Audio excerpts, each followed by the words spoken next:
Eto, matindi to mga kababayan. Kasi napikon po dito ng sobra. Eto pong si Senator Jinggoy Estrada. Siguro magtataka kayo, ano ba yung sinabi ni Senator Kiko Pangilinan? Bakit nang gagalaite etong si Senator Jinggoy Estrada? So ngayon, eto mga kababayan, pakinggan po natin. Dito pala nagsimula yan. Dito po nagsimula yan sa hearing ng Blue Ribbon Committee na kung saan mga kababayan may nabanggit si Senator Kiko Pangilinan na akala ni Senator Jinggoy Estrada siya po yung pinapatamaan. So ito, i-play po natin. Mr. Chair. Mr. Chairman, Yes, Senator Pangilinan. well, if I may, kung maaari ko sigurong yung komento is, siguro kung yung Napoles cases, nauwi dun sa halip na absuelto, kulong. Yan, Baka hindi yan. na nangyari itong mas malaking kurakot. Totoo. Plunder yung mga kaso nun nakakulong na nga, pero na-absuelto. Ouch! Sino yung pinapatamaan dyan, mga kababayan? Sino yung pinapatamaan dyan? I-comment nyo sa ating comment section. Sapul na sapul. Totoo naman talaga mga kababayan, kung hindi lang sinapolis yung nakulong, kung hindi na absuelto mga kababayan yung talagang mga sangkot dyan, siguro kahit papaano, hindi sobrang grabe yung korupsyon. Siguro kahit papaano mga kababayan, yung mga nangulimbat na yan na nai-issue na naman ngayon, na dati nang naging issue din nila, siguro hindi makakapagnakaw di umano yung mga yan ngayon. Diba, hindi sila masasabihan na nangurap kasi nga nakakulong na sila. Ang problema nga mga kababayan, mga naabsuelto at sinapolis lang yung nagbayad nung kasalanan na dapat ay kasama po sila. So ngayon ituloy pa natin. Na-release ng korte, pinakawalan ng ating hudikatura. So, ang dulo nito lahat naman, hudikatura So, kung maaari, maging sinyales din sa hudikatura na ang taong bayan, pag nakitang mabagal ang hudikatura, baka pati sila irali ng ating mga kababayan. Well said, tama. Senator Pangilinan. Tama. Senator Bamaquino is recognized. Maraming salamat, Mr. Chairman. Ngayon mga kababayan, nagbitaw ng ganyan na salita, ito pong si Senator Kiko Pangilinan. Ang problema, mayroon po kasing tinamaan. Meron pong tinamaan dyan. Kasi kung titingnan nyo, di ba nabalita lang nung nakaraan na ito pong si Napoles makukulong ng mahabang taon. Ilang panahon mga kababayan. Sobrang habang taon yung pagkakakulong ni Napoles. Ang nakakalungkot nga lang dito, siya lang yung nagdusa sa kasalanan na hindi lang naman siya yung gumawa. May mga kasamahan siya. Kaso nga lang, dahil siguro mga kababayan may impluwensya, ito mga nakasama niya, siya lang yung nagbayad. At yung mga kasama niya, yun nga, mga naabsuelto ang kaso. So ngayon, kung titingnan nyo mga kababayan, may isa pa po na may pumiyok. May pumiyok dito sa sinabing ito ni Senator Kiko Pangilinan. May tinamaan. Ito, i-play natin. Yan. Kasi sa kanyang interpellation, dito sa plenary session mga kababayan, sa speech pala, ni Senator Jinggoy Estrada, naglabas po siya ng sama ng loob. Sabi niya dito, sino ang pinapatamaan mo? So ito, i-play po natin. In good conscience, let the remarks made earlier by our colleague, Senator Francis Pangilinan, during the Blue Ribbon Committee pass without rebuttal. His comments, while not naming us directly, were laced with insinuations, clearly aimed at me and former Senator Bong Revilla and the legal ordeals I have already faced. With due respect, such statements are not only unfair, they are malicious and utterly uncalled for. Mr. President, let me put on record. Nasa harap lamang niya mga kababayan, si Senator Kiko Pangilinan. Wala Talagang taman-tama sa kanya yung sinabi ni Senator Kiko Pangilinan. Unang-una may pagkakamali din daw dun yung hudikatura kasi nga inabsuelto ito pong mga ito na mga kasama daw ni Napoles. Ang problema kasi talaga mga kababayan dito, unang-una, si Napoles lang yung nagbayad nga sa kasalanang hindi lang naman siya yung mag-isa na gumawa, kung hindi may mga kasabwat po siya. Magtataka kayo dun bakit na-absuelto etong mga ito mga kababayan samantalang si Napoles guilty. Siya lang mag-isa. Diba? So ngayon ituloy pa natin. Hinarap ko po ang mga kasong isinampa sa akin. Dumaan ako sa mahabang panahon ng paglilitis, pagkakakulong, at pati na ang mabigat na stigma na idinulot nito.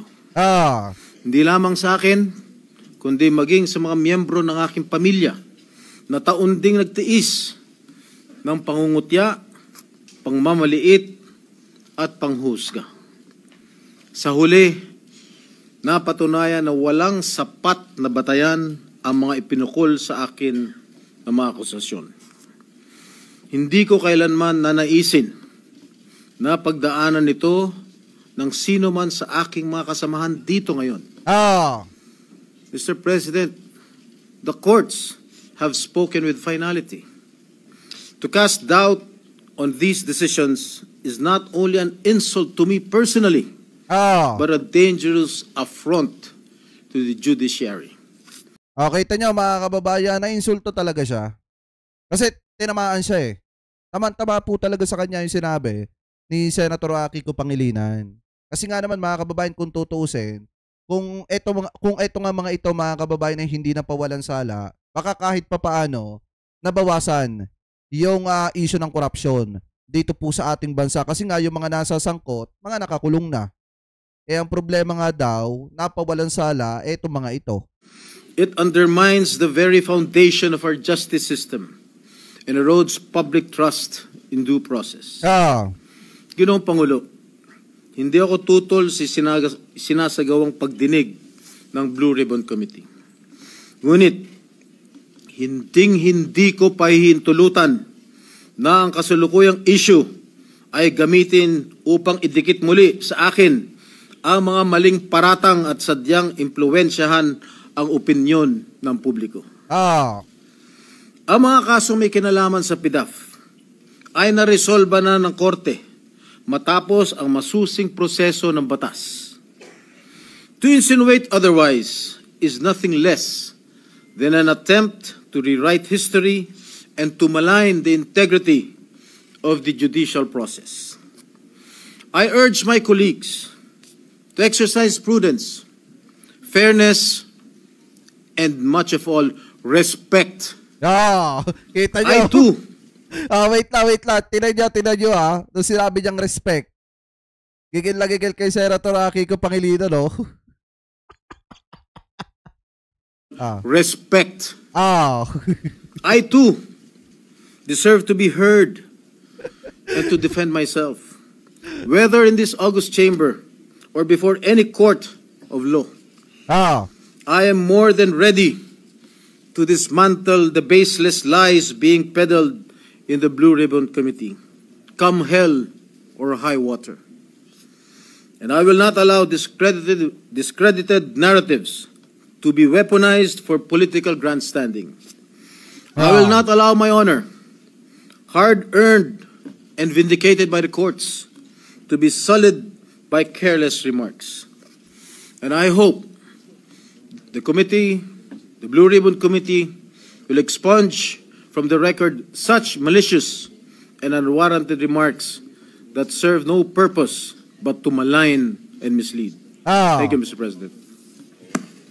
Ayan. Ngayon, sasagutin mga kababayan ni Senator Kiko Pangilinan. Thank you, Senator. Majority Leader. Senator Francis Pangilinan is recognized. Thank you, Mr. President. Just a very quick manifestation. For the record, there was no intention of maligning any individual in the manifestation we said earlier during the committee hearing of the Blue Ribbon Committee. Wala pong personalan, gaya ng nabanggit ng butihing senador, wala po tayong pinangalanan. Humihingi tayo ng unawa. Dahil bago pa nung hearing na yon, tayo po ay humurap sa judiciary. At doon din na tinalakay at pinag-usapan ang problema ng conviction rates, particular ng Sandigan Bayan. 47% ang conviction rates ng Sandigan Bayan. Ibig sabihin, sa bawat dalawang kaso, isa absuelto. That was the context, Mr. President, of our manifestation earlier. There was no intention of maligning any senator with that manifestation. For the record, Mr. President, and again, humihingi tayo ng unawa kay Senator Jinggoy Estrada. Wala pong personalan yung ating earlier manifestation. I hope he will understand. Thank you, sir. Ayan. Kita nyo mga kababayan, kasi wala naman nga talagang binigay na pangalan eh. Ang tanong, bakit kasi may tinatamaan? Ang problema, wala nga naman talagang binigay na pangalan, walang pinangalanan. Ngayon, kung sino yung tinamaan, di yun yung yun yung naando doon sa sinasabi ni Senator Kiko Pangilinan. Kasi tinamaan eh. So ngayon, ituloy pa natin. Senator Francis Pangilinan. Yes, you may respond. Yan. Ang sabi po ni Senator Pangilinan, wala ho siyang binanggit na pangalan.